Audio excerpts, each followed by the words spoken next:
우리 옆에 분하고 한번 인사할까요? 사랑합시다. 한번 인사합시다. 우리는 자꾸 하나님 앞에 우리가 어떤 큰 기도의 제목을 가지고 지금 제가 할 수 있는, 지금 당장 내가 할 수 있는 일을 안 하는 것 같아요. 그래서 핑계를 대고 후회를 남기죠. 그럼 사랑은 지금 하는 겁니다. 지금 주어진 이 시간에, 나에게 주어진 이 일상에서 사랑하는 겁니다. 아멘. 사랑합니다. 옆에 분하고 인사합시다. 여러분, 후회를 연속으로 남기지 마시고 그 후회가 여러분을 사랑할 수 있는 재료로 삼기를 바랍니다.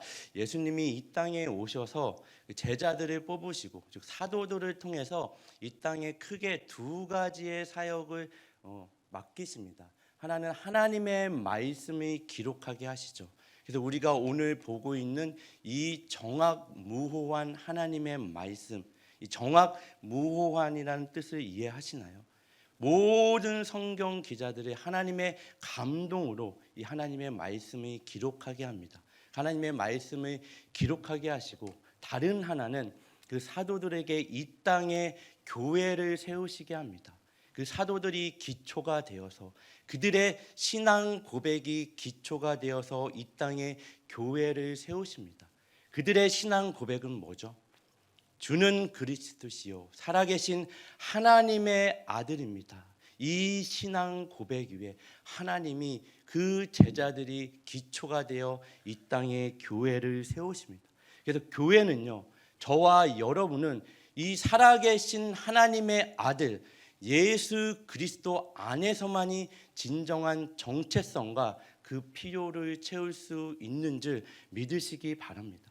자꾸 여러분이 허무하죠. 인생이 어떤 채워지지 않고 허무한 인생을 사는 이유는 예수 그리스도로 나의 인생의 정체성을 찾지 않고, 예수로부터 나의 필요를 채우지 않고, 세상의 것들로 예수를 이용해서, 예수를 방편 삼아 예수님을 방법으로 세상의 것들을 채우고자 하기 때문에 만족이 없고 채워짐이 없는 줄 믿으시기 바랍니다.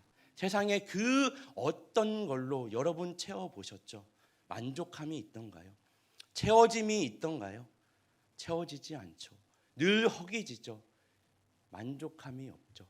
왜요? 우리는 예수 그리스도 안에서만 진정한 정체성과 그 필요를 채울 수 있기 때문입니다. 성경은 이렇게 이 사실을 증언합니다. 에베소서 4장 13절부터 15절까지 13절 말씀 제가 읽겠습니다.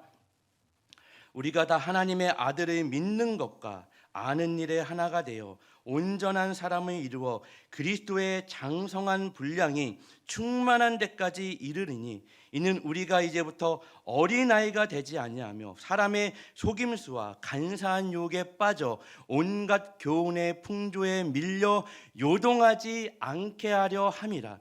오직 사랑 안에서 참된 것을 하여 범사에 그에게까지 자랄지라. 그는 머리니 곧 그리스도라. 아멘. 한 엄마가요, 아이를 10달 동안 태중에 품고 있습니다. 그리고 10달이 지나면 그 아이를 낳죠. 그 아이를 낳은 엄마가, 아이를 낳을 때 여러분 경험해 보신 분들은 알지만 힘들죠. 뭐 사람마다 정도의 차이가 있지만, 뭐 쉽게 나시는 분도 있고 어렵게 나시는 분도 있지만 고통스럽습니다. 제가 첫 조카를 낳았던 기억이 나는데, 저 형한테 전화가 왔어요. 새벽에 한 4시, 뭐 정확히 오래된 일이라 형이 차가 이렇게 주차가 막혀서 나가지 못하는 상황이었던 것 같아요. 그래서 제가 빨리 가서 병원으로 갔죠. 형이랑 형수랑 태속에 태중에 있는 조카랑. 그리고 이제 그 입구에 내려주고 저는 이제 주차를 하고 올라가는 상황입니다. 주차를 하고 올라갔더니 이미 애가 나왔대요. 그래서 이게 물론 고통스러웠겠죠. 그렇지만 쉽게 나서 그런지 애를 셋이나 낳더라고요. 그래서 뭐 이런 얘기는 해도 괜찮죠. 그래서 애를 쉽게 낳는 사람도 있고 어렵게 낳는 사람도 있지만 고통스럽죠. 근데 한 엄마가 아이를 낳고 내가 너를 낳느라고 얼마나 힘들었는지 아냐. 죽는지 알았어. 그러고 저 문을 열고 밖으로 나가, 네가 마음대로 이제 살아 하는 정신 나간 부모가 있나요? 그런 부모는 없죠. 그 자녀를 먹이고 입히고 사람 구실할 때까지 사람으로서의 진정한 가치가 무엇인지 가르칩니다. 여러분, 사람이 태어나서 사람처럼 손이 많이 가는 존재는 없죠. 사람이 태어나면요, 그처럼 손이 많이 가는 존재가 없어요. 사람이 사람 구실을 하기 위해서 몇 년이 걸릴까요? 30년? 40년? 뭐 각 개인마다 다르겠지만 사람 구실이 되기까지 부모는 그 자녀를 뭐 하죠? 양육합니다. 먹이고 입히고, 먹이고 입히는 것이 다가 아닌 그가 사람으로서의 진정한 가치가 무엇인지를 가르치죠. 마찬가지로 동일하게 하나님이 우리의 전 생애를 통해 우리를 이렇게 양육하시는 거예요. 단지 예수 그리스도로 말미암아 구원받은 것으로 끝난 것이 아니라 오늘 죽어 천국 가면 끝이 아니라, 자꾸 우리가 예전에 사형리라는 복음이 지대한 어떤 역할을 했지만 너 오늘 죽으면 천국 갈 수 있어? 그 사형리죠. 오늘 죽으면 천국 가? 그 확신을 가지고 단지 죽으면 천국 가는 기독교로 전락시켰어요. 기독교는 거기가 다가 아니죠. 구원받은 이후의 삶이 있는 거예요. 그 이후의 삶을 하나님이 우리 전 생애를 통해 하나님이 우리를 창조하신 목적대로 이루시기 위해서 구원의 완성, 하나님의 형상을 회복시키기 위해서 우리를 먹이시고 다만 먹이시고 입히는 게 아니라 우리를 하나님의 사람으로 진정한 가치가 뭔지, 너희는 먼저 그의 나라와 그의 의를 구하는 게 뭔지를 아는 인간으로 우리를 양육하십니다. 그것을 성경이 우리가 읽은 온전한 사람을 이루어 그리스도의 장성한 분량이 충만한 데까지 이르느니 그에게까지 자랄지라. 그는 머리니 곧 그리스도라. 우리는 그리스도의 장성한 분량에 충만한 데까지 뭐 하는 거예요? 전 생애를 통해 자라나는 겁니다. 단지 하나님이 우리를 먹이고 입히는 게 아니라 하나님의 형상, 원래 창조의 목적한 바대로 그 자리까지 나아가까지 우리 전 생애를 통해 하나님이 우리를 그렇게 양육하십니다. 신학적인 표현으로 이걸 성화라고 그럽니다. 여러분, 영어를 잘하기 위해서는 유일한 방법이 뭐죠? 영어를 매일 쓰는 겁니다. 그렇죠? 영어를 쓰는 사람들 안에서 영어를 매일 써야지만 영어를 잘 할 수 있어요. 미국 이민 생활하면서 여러분들이 잘 아는 LA의 K타운이라 그러죠. 한인타운에 30년, 40년, 50년 미국에 있어도 한인들과 영어 한마디 쓰지 않고 한인들끼리 살면요, 영어를 해요, 못해요? 한마디 하지 못합니다. 동일하게 우리가 그리스도의 장성한 분량까지 자라는 유일한 방법은 뭐예요? 예수님과 함께 시간을 보내는 방법밖에 없습니다. 예수님의 언어를 배우고 예수님의 생각을 공유하고 예수님의 마음을 이해하고 나의 모든 시간을 예수님으로 채우는 것, 나의 모든 일상을 그분과 공유하는 것입니다. 우리를 향한 하나님의 목적은요, 그리스도의 충만한 것으로 채우는 것이죠. 근데 우리는 예수 그리스도를 그분으로 채우기보다는 그분을 우리의 방편으로 삼아 내가 채우고자 하는 세상의 것들을 얻는 방법으로 삼을 때가 너무나 많습니다. 우리는 예수님의 언어를 배우는 거예요. 예수님과 생각을 공유하는 거예요. 예수님과 그 마음을 함께 하는 거예요. 나의 모든 일상을 주님과 동행할 때에만 예수님의 그 장성한 충만한 분량에까지 우리는 자라날 수 있는 것입니다. 가나안 땅의 모든 전쟁은 이스라엘 공동체에게 있어서 그 전쟁은 뭐예요? 그들의 일상입니다. 그들의 현실이죠. 피할 수 없는 현실, 그들이 살아내야 되는 일상입니다. 여기서 무엇을 배우죠? 이스라엘 공동체가 이 가나안 전쟁을 통해 전쟁의 기술을 배우나요? 전쟁의 전략을 배우나요? 그 모든 일상을 통해서 하나님을 배우죠. 하나님을 알아갑니다. 이스라엘 공동체는 이 주어진 모든 시간을 통해서 하나님으로 채워지는 훈련을 받는 거죠. 하나님으로부터 양육을 받는 겁니다. 하나님의 생각을 공유하고, 아니 하나님이 공유하시죠. 나는 너희의 아버지야. 너는 내 자녀야. 내 생각은 이래. 너희를 향한 나의 계획은 이거야. 그러니 너희는 뭐 하기만 하면 되죠? 순종하기만 하면 되죠. 하나님을 배우고 하나님을 알아가는 것. 가나안 땅의 전쟁은 계속해서 우리가 여호수아서를 살펴봤듯이 이걸 강조하는 겁니다. 전쟁의 승패는 하나님의 말씀에 순종하느냐 하지 않느냐에 달려 있다는 거예요. 동일한 원리로 저와 여러분이 살아내야 되는 그 세상 속에서의 삶의 원리예요. 우리가 살면서 승리할 수 있는 근거, 승리할 수 있는 방법, 내가 하나님의 말씀에 순종하느냐 하지 않느냐에 달려 있는 거죠. 사실 늘 영적인 싸움은 여기에 있죠. 하나님의 말씀이 주어졌어요. 너무나 많은 말씀을 들었는데 결단도 하고 이 예배의 자리에 결단도 하고 돌아가는데 그 결단이 실현되지 않아요.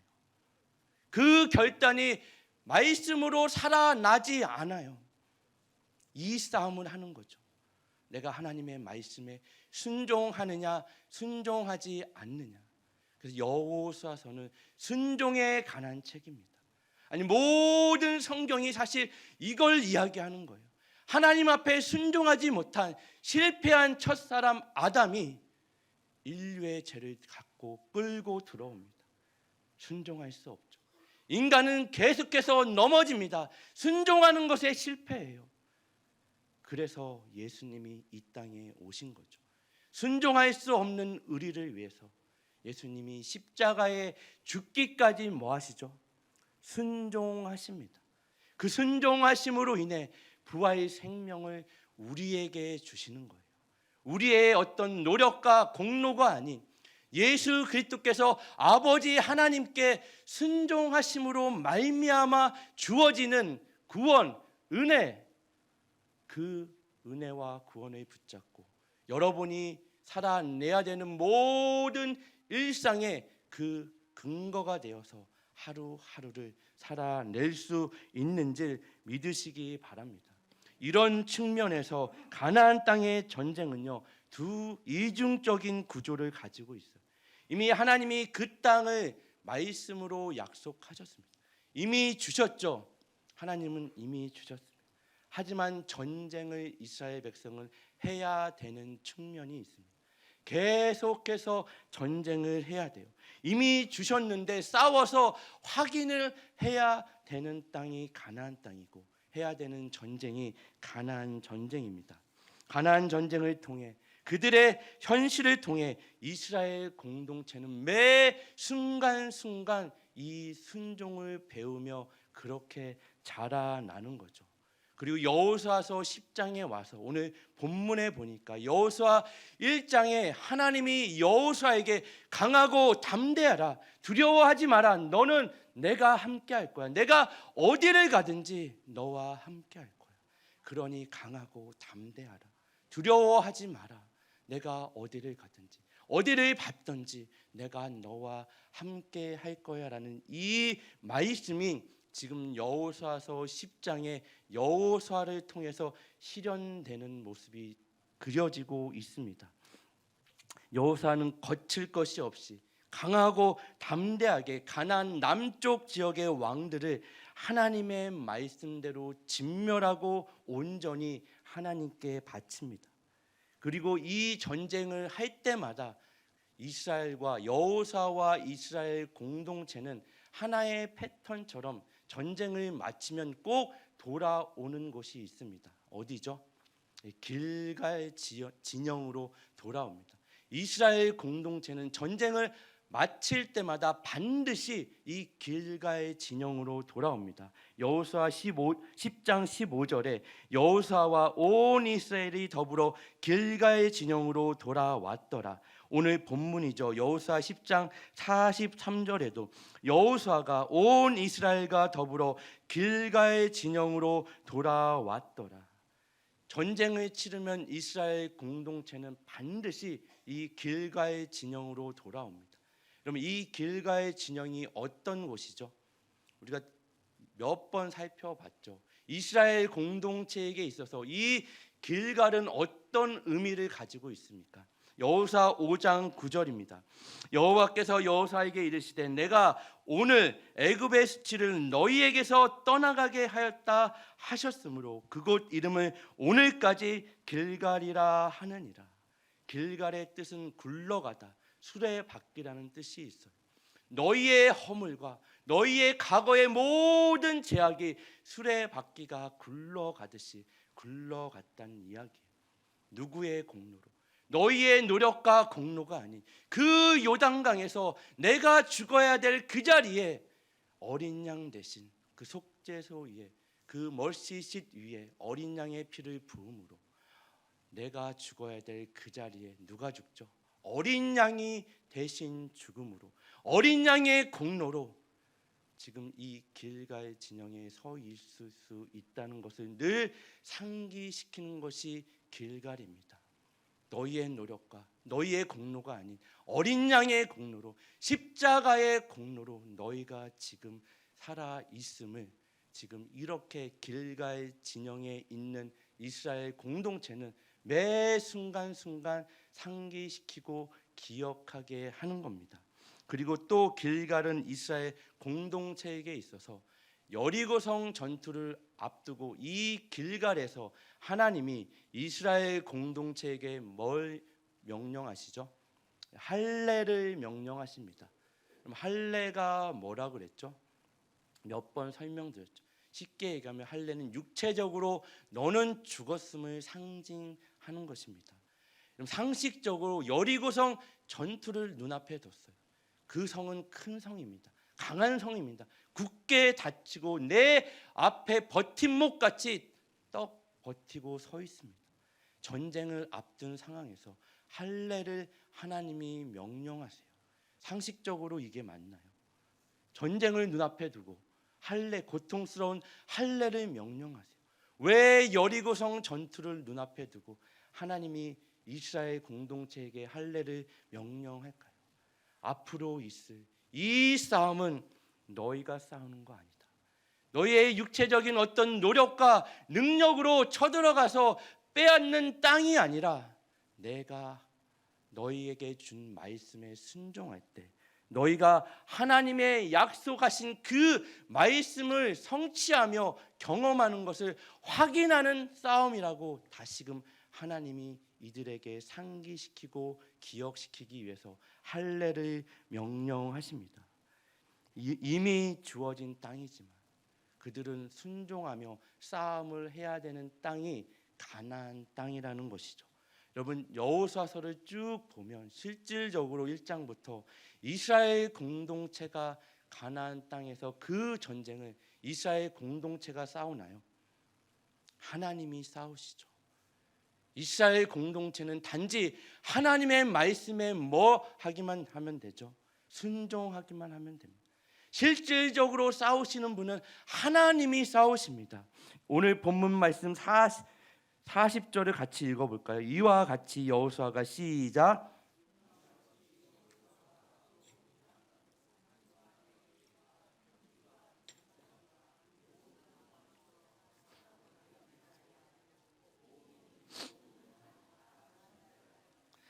이스라엘 하나님 여호와께서 명령하신 것과 같았더라. 이스라엘의 하나님 여호와께서 명령하신 것과 같았대요.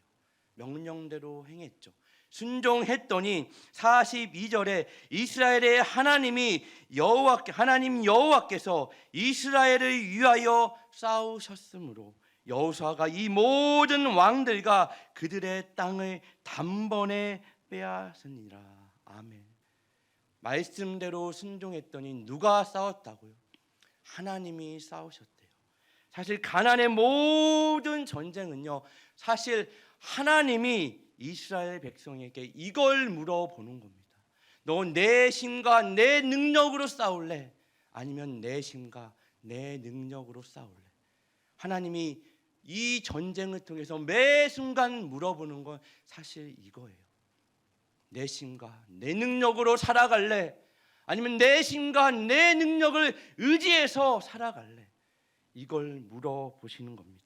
순종이란 가정을 통해 늘 이것을 이렇게 하나님이 이스라엘 공동체에게, 우리에게 확인하는 겁니다. 그럼 우리가 잘 아는 기드온의 300용사 사사기에 나오죠. 기드온의 300용사가 나오는 사사기 7장 2절 3절 말씀을 보면 여호와께서 기드온에게 이르시되 너를 따르는 백성이 너무 많은즉 내가 그들의 손에 미디안 사람을 넘겨주지 아니하리니 이는 이스라엘이 나를 거슬러 스스로 자랑하기를 내 손이 나를 구원하였다 할까 함이니라. 이제 너는 백성의 귀에 외쳐 이르기를 누구든지 두려워 떠는 자는 길리앗산을 떠나 돌아가라 하라 하시니 이에 돌아간 백성이 22,000명이요 남은 자가 10,000명이었더라. 지금 미디안과 이스라엘 공동체의 싸움이 벌어졌어요. 미디안은 수십만 명이 몰려 있어요. 이스라엘 공동체는 기드온을 비롯해서 32,000명이 모였습니다. 그 전쟁을 하기 위해. 하나님이 너무 많대요. 두려움에 떠는 자들을 다 돌려보내라. 그랬더니 32,000명 중에 몇 명이 돌아가죠? 22,000명이 돌아갑니다. 32,000명 중에 22,000명이 돌아가면 몇 명이 남아요? 어렵나요? 10,000명이 남죠. 여러분 32,000명 중에 22,000명이 돌아갔다는 얘기는 남은 10,000명이 어떻겠어요? 전쟁의 현장입니다. 그들의 사기가 어떨까요? 더 두렵지 않을까요? 근데 하나님은 이것도 너무 많대요. 기준은 뭐예요? 그냥 하나님 많다는 거예요. 우리가 기드온의 300용사, 그들이 하나님 앞에 어떻게 훌륭한 용사였는지 이런저런 이유를 갖다 붙여서 그들에게 주목해요. 근데 기드온 사사기 7장 6절을 보니까 손으로 움켜 입에 대고 핥는 자의 수는 300명이요 그 외의 백성은 다 무릎을 꿇고 물을 마신지라. 어떤 목사님은 이 본문을 가지고 봐라, 정말 군사들이 손을 물을 대고 이렇게 마신 거죠. 300명이 좌우를 살피며 전쟁을 대비했기 때문에 하나님이 그들을 사용하셨다. 나머지는 무릎을 꿇고 개처럼 물을 핥았기 때문에 그들을 돌려 보내셨다라는 설교도 들어봤습니다. 다 아니에요. 그냥 수가 많은 거예요. 수가 너무 많어. 다 돌려보내라. 이 싸움은 너희가 하는 게 아니라 내가 한다. 그냥 너희는 뭐 하면 돼? 순종하기만 하면 된다. 기드온의 300용사는 사실 순종의 용사입니다. 그들도 두렵고 떨렸겠죠. 말도 안 되는 하나님의 전쟁의 방식에 순종하려니 얼마나 두렵겠어요. 하지만 그들은 순종하며 나갑니다. 하나님의 관점은 딱 하나였어요. 너무 많다. 다 돌려보내라. 그리고 그들은 순종하죠. 하나님께 순종하는 것을 이렇게 배웁니다. 그것이 가나안 전쟁의 핵심이에요. 이것을 다시금 상기시키고 기억나게 하는 것이 뭐죠? 길갈 진영입니다. 그래서 이스라엘 공동체는 전쟁을 마칠 때마다 이 길갈 진영으로 돌아옵니다.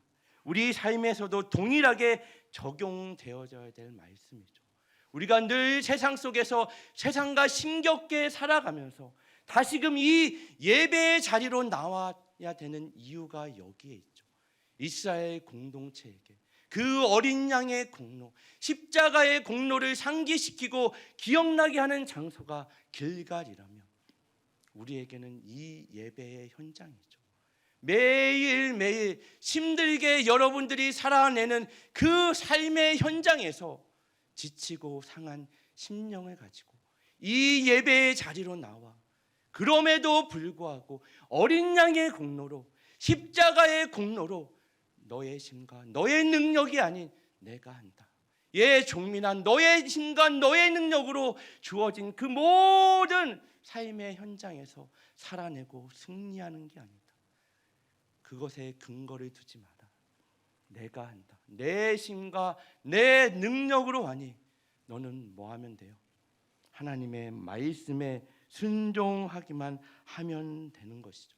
누구의 공로로 이 자리에 있는지를 매 시간 확인하는 게 예배의 자리입니다. 우리는 늘 잊어버려요. 하나님이 우리를 어떻게 구원하시고 어떻게 우리를 인도하셨는지 우리의 인생을 돌아보며 하나님의 은혜로 우리의 인생을 빽빽하게 채워 놓으셨음에도 불구하고 우리의 인생의 노트에 하나님이라는 이름을, 예수 그리스도라는 이름을, 십자가를 쓰지 않고는 그 노트가 채워지지 않았음에도 불구하고 우리는 그 노트를 넘기면 뭐예요? 잊어버립니다. 그래서 매 시간 이 예배를 통해서 다시금 하나님을 바라보는 거예요. 예수 그리스도로 채워지는 거예요. 예수 그리스도로 말미암아 세상의 것을 채우려고 하는 나를 돌아보고 확인하며 예수님만이 나의 인생의 전부임을 고백하며 예수님이 나의 인생의 목적임을 고백하며 예수님 채워주시옵소서. 이 예배 시간에 그 고백으로 나아가는 겁니다. 이 길갈, 그것이 이스라엘 공동체에게 길갈이고 우리에게는 예배의 자리죠. 예배의 자리에서 하나님의 사랑을 확인하고 그 사랑을 근거하여 우리는 다시금 세상으로 나아가는 겁니다. 하지만 세상에서 여러분 하나님의 말씀대로 사실 순종하는 게 쉽지 않아요. 쉽던가요? 성경의 모든 인물들도 사실 처음부터 하나님의 말씀에 순종하는 인물은 없습니다. 저와 여러분이 그렇고 성경의 모든 인물이 처음부터 하나님의 말씀에 순종하는 인생은 어떤 인생도 없어요. 전 생애를 통해 하나님이 순종하는 자리까지 참으시고 기르시고 먹이시고 입히시고 사람이 무엇으로 사는지 아니, 인생의 가치가 무엇인지 아니, 진정한 가치와 그 목적이 무엇인지 가르치며 우리를 붙잡고 전생을 통해 그 자리로 이끄십니다. 야곱의 인생이 그랬고 요셉의 인생이 그래요. 우리는 단순히 요셉이 그 당시 가장 강대국의 애굽의 총리로 있었던 것을 주목하지만 그의 인생은 뭐라 그랬죠? 수동태죠. 끌려가는 인생입니다.